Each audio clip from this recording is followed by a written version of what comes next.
C'est connu, la grande ours du zoo d'Anvers ne brille pas par son amabilité. Lassée d'être par elle tout le temps traitée d'ours mal léché, son gros nounours de mari a déserté la fosse conjugale. Monsieur Grizzly lui a tiré sa révérence, a salué les flamants roses et s'est enfui du jardin d'acclimatation déguisé en animal de peluche. Une évasion tentante pour un ours condamné à tourner en cage, car juste à côté du zoo, sous la place Astrid, les hommes ont creusé une gigantesque caverne à 3 niveaux qu'ils appellent station de pré-métro.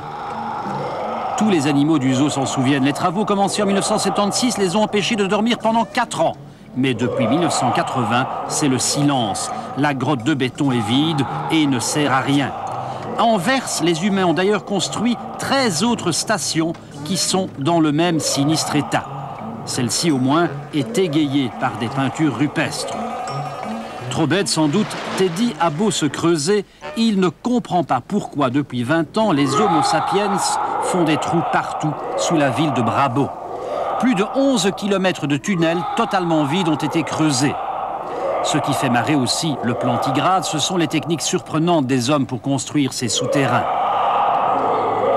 Les humains ont déjà englouti dans le gigantesque gruyère anversois 33 milliards en 20 ans pour ce qui devait être un réseau complet de pré-métro.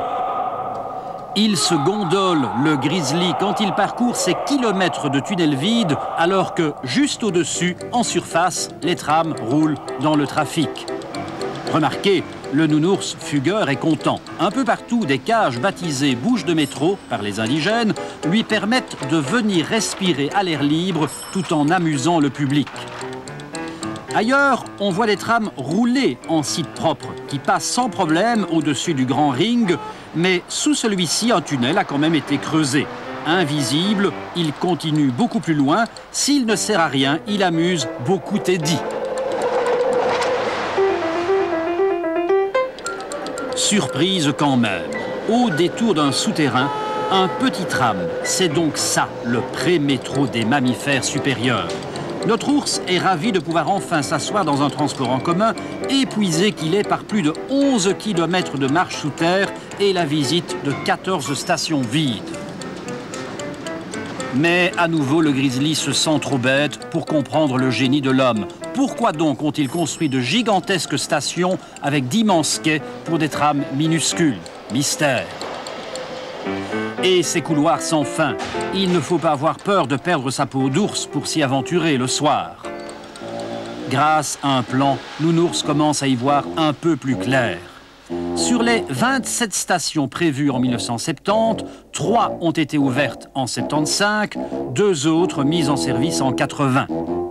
Il y a quelques jours a été inauguré le tunnel sous l'Escaut permettant aux trams de passer d'une rive à l'autre. Une réalisation qui, elle, ne souffre aucune critique.